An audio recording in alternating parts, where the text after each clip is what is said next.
Hello, everybody. Welcome to another segment of Jones Grammar. This segment of Jones Grammar is called Common No-Nos to Avoid at All Costs. And this presentation is grouped into two different parts. The first we would call common mechanical errors. The second is common errors of basic grammar.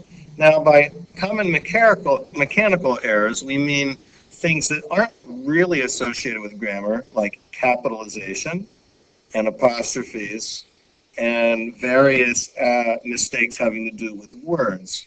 These aren't necessarily grammatical things, they're more like mechanical errors, and they are things that we want to avoid. And all of the things, by the way, that we're going to be looking at in this presentation are things that I really don't want to see from 11th grade students. And many 11th graders come in at the beginning of the year making lots of these mistakes.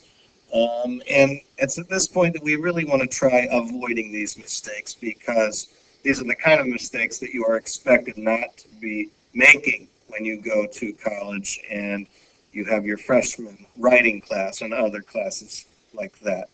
Let's take a look first at capitalization. One error that I see very often is the first person singular pronoun not capitalized. Guys, there's one word that we absolutely have to capitalize all the time, and that is the single letter word I, as in I am angry about this. Now, I'm almost sure that 100% of my students know that you can never spell I, meaning I mean mine, with a lowercase I. But the problem is we've gotten so lazy because of texting, where such things as this are acceptable because we want to be able to communicate quickly, that we forget when we're doing formal writing in school, we should not be spelling I with a lowercase I. So please do not do that. And here is something that students may more legitimately get confused about, and this is the T in today in this sentence. She said, comma, quote, today is a splendid day. This is what we call a direct quotation.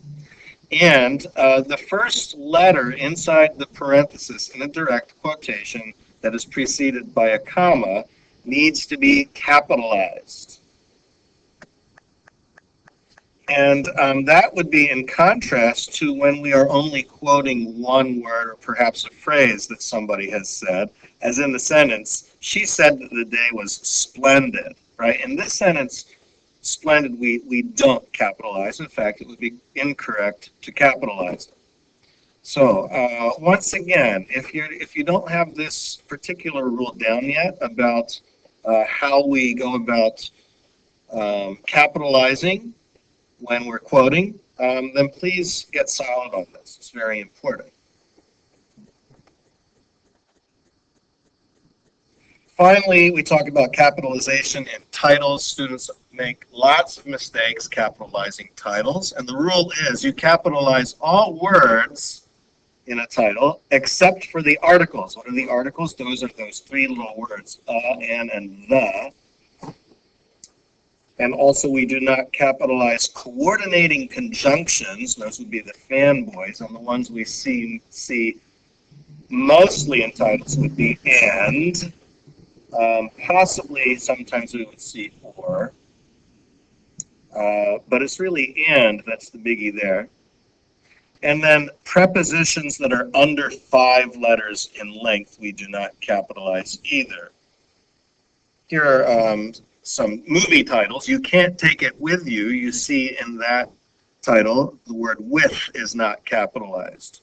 All the others are. Why is with not capitalized? Well, it's a preposition and it's under 5 letters, so we don't capitalize it. Star Wars, Empire of the Sun, Return of the Jedi. Well, Jedi. I'm sure that you've all reviewed these 3 movies before going to see the next big movie that they've just released in the 3rd Star Wars trilogy. Anyway, look at the final 2 titles there, Empire of the Sun, Return of the Jedi, something of the something. Well, we don't We don't capitalize of because it's a preposition. We don't capitalize the because it's an article. So once again, you should be able to capitalize titles correctly. Then we're moving on to apostrophes. Apostrophes is another major mechanical error I see all the time. And of course, the big apostrophe is apostrophe S. When do we use apostrophe S? Well, we use it with singular nouns, whether they are names or proper nouns, or whether they're common nouns, Bob's, Susie's, the police officers, the woman's. We also use them in plural nouns that don't end in S. Children's, for instance. Men's, right? It would be incorrect to place the comma after S in children's and the comma after S in men's. But some students will do this. They get a little bit confused simply because these are plural nouns that do not end in S. Also, indefinite pronouns. Indefinite pronouns are those some, any, every words. Somebody, each other, no one, right? These would all take an apostrophe S as well. Now, here's a little note, because if we are dealing with a singular noun that ends with an S, we have a couple of options, right? Reading the note, it says, to show possession for a noun ending in S, add either an apostrophe or an apostrophe S. For instance, you can write Mr. Jones's or Mr. Jones's, the first Jones's having an apostrophe after the S, the second Jones's having an apostrophe S after the S. Same with Gus. Gus's sister, apostrophe or apostrophe S. Now, why do we have this choice? Well, here's the thing. Different grammar books will give you a different rule for nouns that end in S. And this is what I've managed to figure out over the years. British people do not like to add the apostrophe after, do not like to add S after an apostrophe after an S. Well, you know what I mean. They like the first choice, Jones apostrophe. Gus apostrophe. They don't like to see the S. Americans, by contrast, sort of have a tendency to add the apostrophe S. So, what's right and what's wrong? Well, it probably depends on who you're talking to, but I tend to prefer the American apostrophe S. Look at Mr. Jones's, for instance. You are adding an extra sound, Jones's. That is why I like to add the S at the end of it, because there are actually two S sounds going on. Gus's. But again, that's my personal choice, and some people prefer not to add the S. I'm telling you that it's kind of up to you, but on the other hand, it's also kind of up to your college instructor, who may tell you one thing, may tell you the other. Just something to be aware of. A couple more notes on apostrophes. Do not use apostrophes with possessive pronouns. This is the kind of thing that just drives 11th grade teachers insane, because this is a mistake that 11th grade students should not be making. It's windows. In other words, the house's windows, not IT apostrophe S's windows. You cannot do that with a pronoun. Possessive pronouns do not take apostrophes. Even worse, his car, not his apostrophe car. Okay, and then the other note is, and I haven't spoken about this yet, but of course the other main use of apostrophes is with contractions, right? But students will get lazy, once again, in this era of texting, when it's a little bit difficult, because sometimes you have to go fish around on your cell phone keyboard to find that apostrophe. But it is not okay to write W-O-N-T for won't rather than W-O-N apostrophe T. It is not okay to write "im" rather than "I'm." In other words, "I am" rather than I apostrophe "am." Okay. So once again, please don't get lazy about apostrophes. And if you are ever unsure, go ask an adult or Google. Then we come to mistakes involving words. And I've got two different categories going on here. First would be words mistaken for each other. All right. There. Three different theirs. Your. Two different yours. Two. Three different twos. Once again, you've been hearing this kind of thing from your teachers since ever way back in elementary school. But again, we do get lazy, we do get careless. I, for instance, will very often mistake T-H-E-I-R and T-H-E-R-E, even though I know exactly what the difference is. I will very often write T-O-O rather than T-O, even though I know better. It's just we have a little lapse of, brain lapse, I guess we could call it. In any case, be on the lookout for those because, once again, you want to minimize this type of mistake from your writing that you do in school. Other slightly more understandable mistakes would be words that we don't use every 5 seconds, like those 3 different groups of words above, but words that we use somewhat less often and we easily sort of mix up. Accept versus accept, allusion versus illusion, past, P-A-S-T versus past, P-A-S-S-E-D. Also, and this is a big one, really no excuses for making mistakes with this one, than and then, T-H-A-N, T-H-E-N. So once again, guys, we all do make mistakes. However, if you are not sure which word you're supposed to be using, go look it up. And I think then and then is just obvious. And again, it's a matter, like with those words above, just being mindful of what you're doing. And then we get another category, words that are not words, right? Words like every time. Well, people think because you can put every and one together and every and buddy together to make new words, everyone and everybody, then you can also put together every and time to make every time. No, it's not every time. Every time is 2 words and that's it. And then this one drives me nuts, put no and one together to make noon, or what people think they're writing, no one. No one is 2 words. And then there's this one very, very common in Hawaii and maybe some places on the West Coast, mines, right? Lots of mistakes that we make with incorrect pronoun forms like mines, his self, right? This kind of word. We've already talked about that before in the pronoun presentation, but once again, these are not words that you should be bringing into your writing as 11th and 12th graders.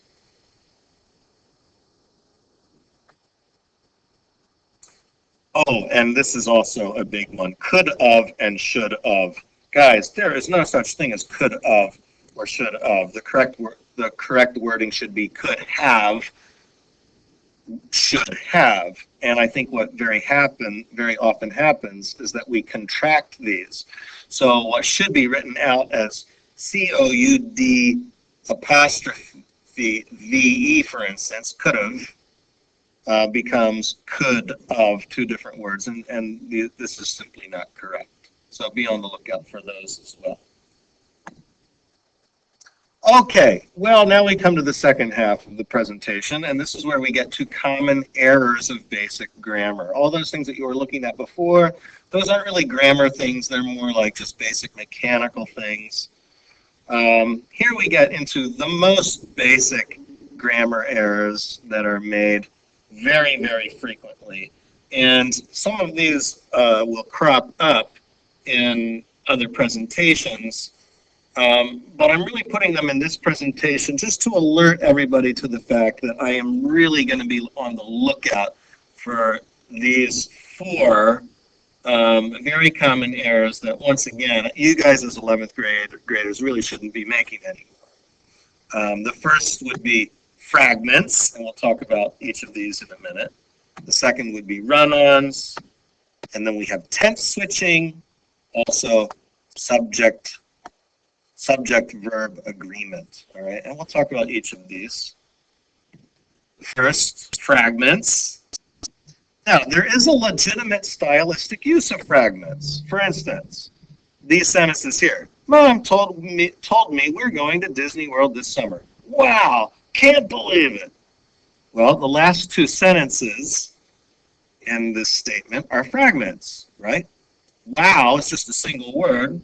It's an exclamation, right? Or an interjection that doesn't have a verb or a noun or a subject in it, so that would be considered a fragment.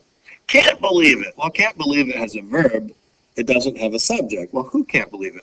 Well, of course, I can't believe it, and we're just getting rid of the I because we're all excited. However, because it doesn't have a subject in it, it's still considered a fragment.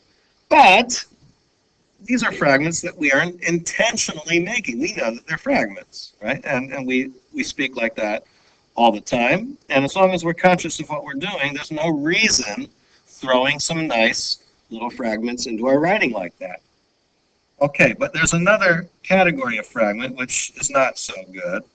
And that's when we are using fragments that we don't know are fragments. In other words, we're using them accidentally. As in these two sentences. The kids ran out of the classroom, period.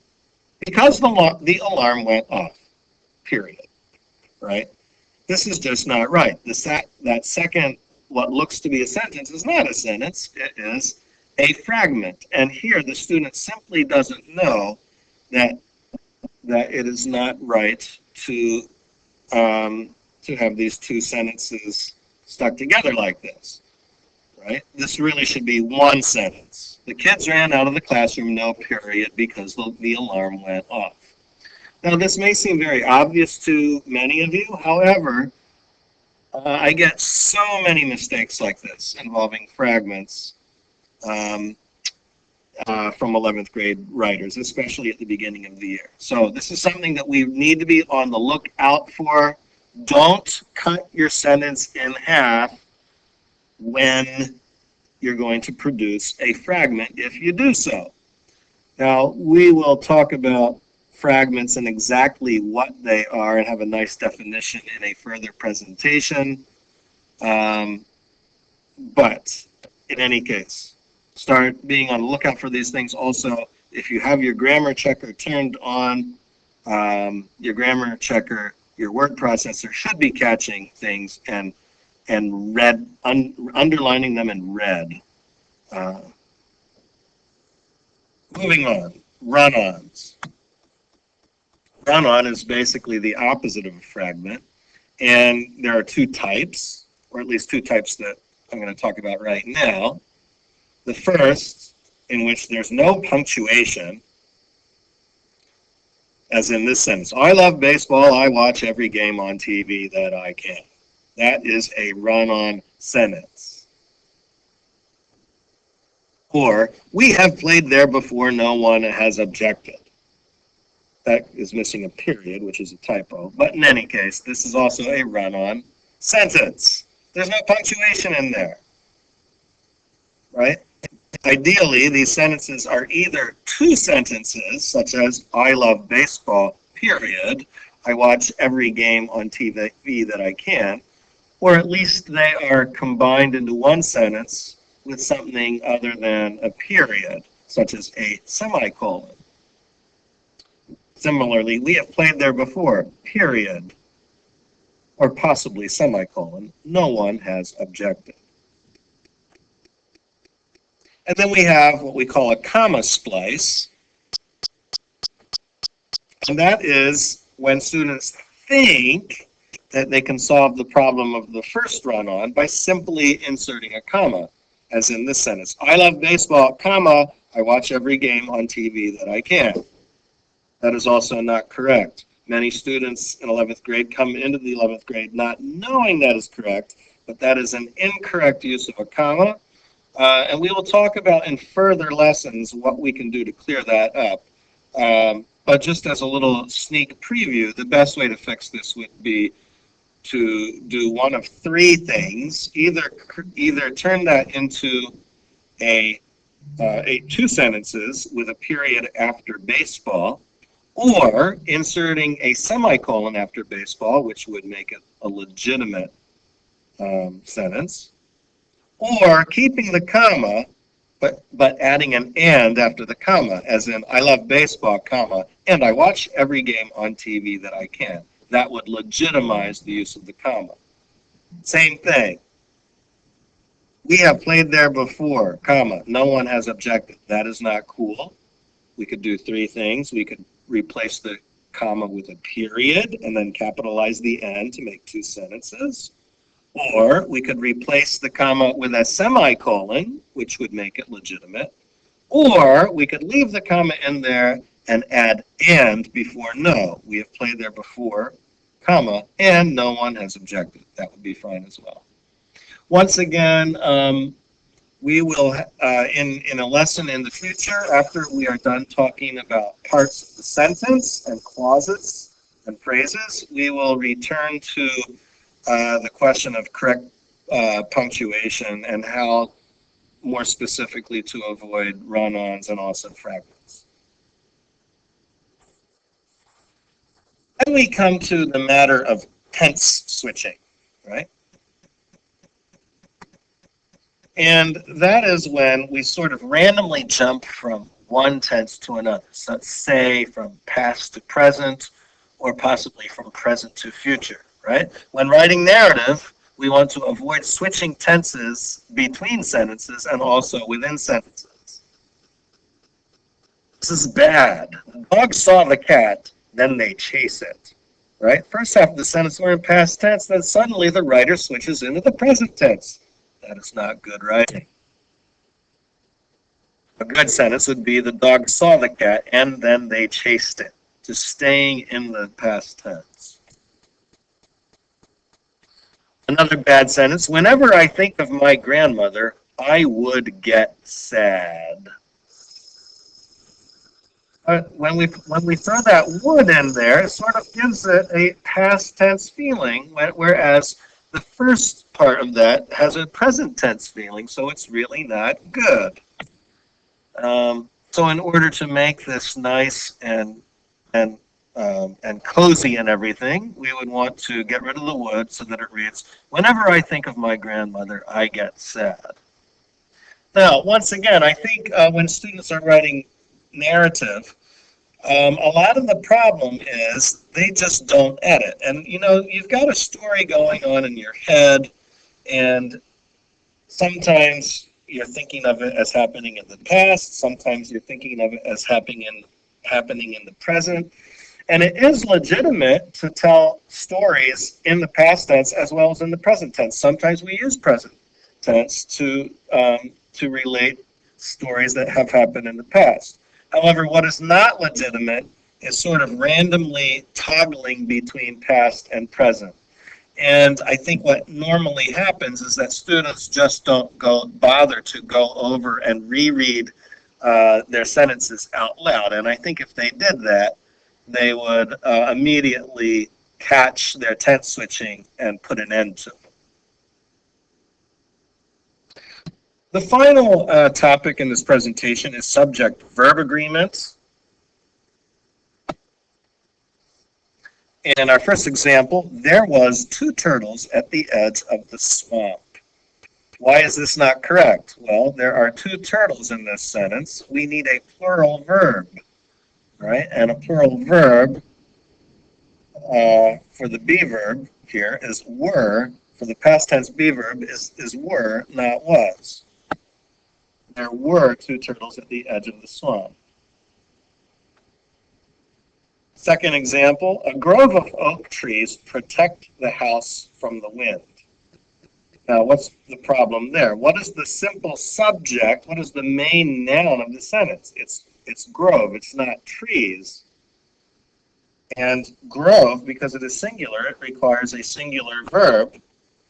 So in order to make this correct, we would need to say protects with an S, not protect. A grove of trees protects the house from the wind.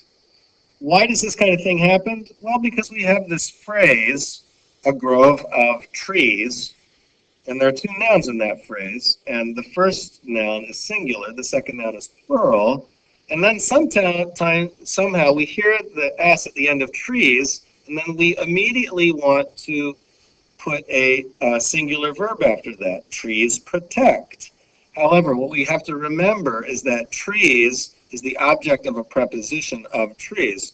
And the prepositional phrase here is not what's regarding, it is not what is controlling the verb. The first noun grove is what's controlling the verb. Similarly, same thing here. All of the bicycles in the parade was decorated. Well, we see that all, and all can go with either was or were. And then we have parade, and then parade is singular, and then we forget about the bicycles, right? And so somehow, because there are too many words in there, we get confused, and we use the wrong verb was. The correct verb here is were, as in the sentence, all of the bicycles in the parade were decorated. Now, once again, guys, this is what we call subject-verb agreement, right? The subject is the noun controlling the sentences, controlling the verb. In the first example, the subject is turtles. In the second, it's grove. In the third, it's all, but then with reference to bicycles, right? And that's subject-verb agreement. Now, we will have some more practice this probably on a worksheet or something in the future, because sometimes when sentences get very long and you get lots of phrases going on, you can get a lot of stuff intervening between the subject and the verb, and that can throw you off. So it would be good to practice that a little bit. In any case, this is, once again, something that your grammar checker should be picking up and underlining in red. So once again, I would hope that you would be on the lookout for this type of mistake. Okay, guys, that pretty much ends this presentation. Common no-nos to avoid at all costs. Hopefully, now that we've discussed these things, you will be a little less ready to make such errors in the future. Over and out. This is Mr. Jones for Jones Grammar.